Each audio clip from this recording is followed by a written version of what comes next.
ഏതോ നാമം ചെല്ലാൻ വാ.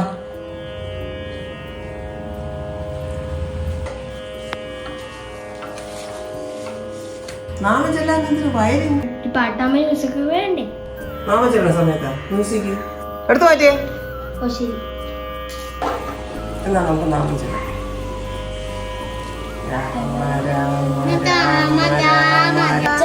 നമ്മൾ എന്തിനാണ് രാമായണം പാടുന്നത്? നമ്മള് നാമം ചൊല്ലുന്നത് നമ്മള് ചെയ്തിട്ടുള്ള പാപങ്ങളൊക്കെ ഇല്ലേ, അതൊക്കെ കളഞ്ഞ് നമുക്ക് നന്മകൾ കിട്ടുന്നതിന് വേണ്ടിയാണ്. രാമായണം പാടിയ പാവമൊക്കെ പോവും. നമ്മൾ നാമം ചെല്ലുമ്പോഴത്തേക്ക് നമ്മളെ പാപമെല്ലാം പോയി നമുക്ക് പുണ്യം കിട്ടും. അതിനുവേണ്ടിയാണ് നമ്മൾ ദിവസവും നാമം ചൊല്ലുന്നത്. പാപം ചെയ്ത് പുണ്യം നേടിയ ഒരു ആളുടെ കഥ ഞാൻ പറഞ്ഞു തരട്ടെ. പണ്ട് രത്നാകരൻ എന്ന പേരുള്ള ഒരു കള്ളനും കൊലപാതകിയൊക്കെയാണ് ഒരാളുണ്ടായിരുന്നു. അയാള് പ്രധാന ജോലി എന്ന് പറഞ്ഞാൽ ആൾക്കാരെ കൊല്ലുക, പിടിച്ചു പറിക്കുക, ഇതൊക്കെയാണ് അയാളുടെ ജോലി. അങ്ങനെ ഇയാള് ഈ കൊല്ലാനൊക്കെ പിടിക്കുന്ന ആൾക്കാരുടെ വിരൽ ഇങ്ങേര് അങ്ങ് വെട്ടിയെടുക്കും. അങ്ങനെ വെട്ടിയെടുത്ത് ഇങ്ങേര് ഈ വിരലുകളെല്ലാം കൂടെ കൊണ്ട് ഇങ്ങേരൊരു മാല ആക്കും. അതുകൊണ്ട് അങ്ങേർക്ക് ആങ്കുലീമാലൻ എന്നൊരു പേരും കൂടി ഉണ്ട്. ഇങ്ങേര് ഇങ്ങനെ പിടിച്ചു പറിച്ചുകൊണ്ടിരിക്കുന്ന സമയത്ത് കുറച്ച് മഹർഷിമാര് അതിലേ വരും. ഈ മഹർഷിമാരെ ഇങ്ങേര് കൊന്ന് പിടിച്ചു പറിക്കാനായിട്ടൊക്കെ ചെല്ലും. അപ്പോഴത്തേക്ക് ഈ മഹർഷിമാര് ഇങ്ങനെ ചോദിക്കും, നീ ഈ ചെയ്യുന്ന പാപത്തിന്റെ ഫലം നീ അനുഭവിക്കോ അതോ നിന്റെ വീട്ടുകാരനുഭവിക്കോ എന്ന് ചോദിക്കും. നീ പൈസയെല്ലാം മോഷ്ടിച്ച് നിന്റെ വീട്ടുകാർക്കാണല്ലോ കൊണ്ട് കൊടുക്കുന്നത്, അപ്പോൾ അവരും കൂടെ ഈ പാപം ഏറ്റെടുക്കൂ എന്ന് ചോദിക്കും. അപ്പോൾ അവൻ പറയും, അതെനിക്ക് അറിഞ്ഞുകൂടാ എന്ന് പറയും. എനിക്കൊന്ന് വീട്ടിൽ ചെന്ന് ചോദിച്ചിട്ട് വന്നു.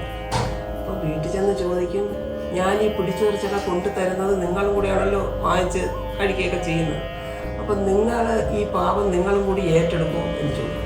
അപ്പം വീട്ടുകാർ പറയും, ഞങ്ങൾ അനുഭവിക്കില്ല, നീ ചെയ്യുന്ന പാപത്തിൻ്റെ ഫലം നീ അനുഭവിക്കണമെന്ന് പറയും.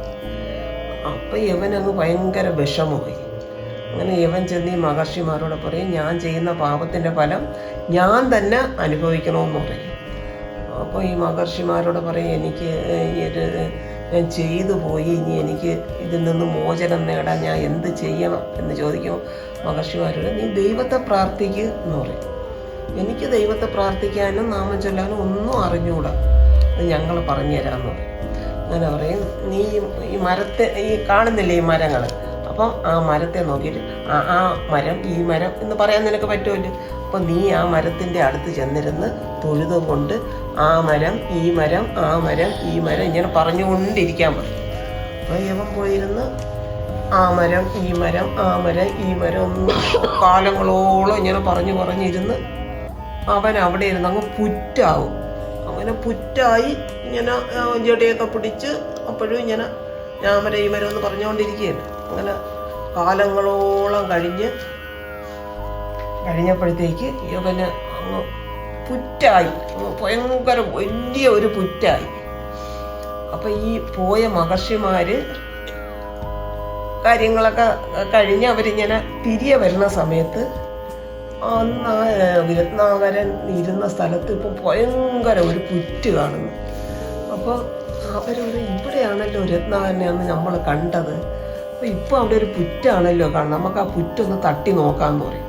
അപ്പോൾ ഇവരെന്ന പുറ്റിങ്ങനെ തട്ടി ഇങ്ങനെ നോക്കുമ്പോഴത്തേക്ക് അതിനകത്തുനിന്ന് ഒരാൾ ഇറങ്ങി വരുന്നു, ജഡയൊക്കെ പിടിച്ച് ഒരാൾ. അപ്പം അയാൾ ഈ വാൽമീകത്തിൻ്റെ അകത്തുനിന്നാണ് ഇയാൾ ഇറങ്ങിയത്. ഈ പുറ്റിന് വാൽമീകം എന്നൊരു പേര് കൂടെ ഉണ്ട്. അപ്പം ഈ വാൽമീകത്തിൻ്റെ അകത്തുനിന്നാണ് ഈ രത്നാകരൻ ഇറങ്ങി വന്നു. അപ്പോൾ അങ്ങനെ ഇറങ്ങി വന്ന രത്നാകരന് പിന്നെ പേരെന്തോന്ന് കിട്ടി? വാൽമീകി എന്ന് പേര് കിട്ടി. ഈ വാൽമീകിയാണ് എന്തോന്ന് എഴുതിയത്? രാമായണം എഴുതിയത്. ഈ രാമനാണോ ദൈവം? രാമനും ദൈവമാണ്. ദൈവം എന്തോന്ന്? ദൈവത്തിന്റെ ഫോട്ടോ ഒക്കെ മോൻ കണ്ടിട്ടില്ലേ? ഫോട്ടോ മാറ്റാനേ ഉള്ള. ഫോട്ടോ മാത്രല്ലടാ, അമ്പലത്തിലുണ്ട്, നിനക്ക് അറിഞ്ഞൂടെ? പിന്നെ രാമ രാമ രാമ രാമ രാമ രാമ രാമ കൃഷ്ണ വാസുദേവ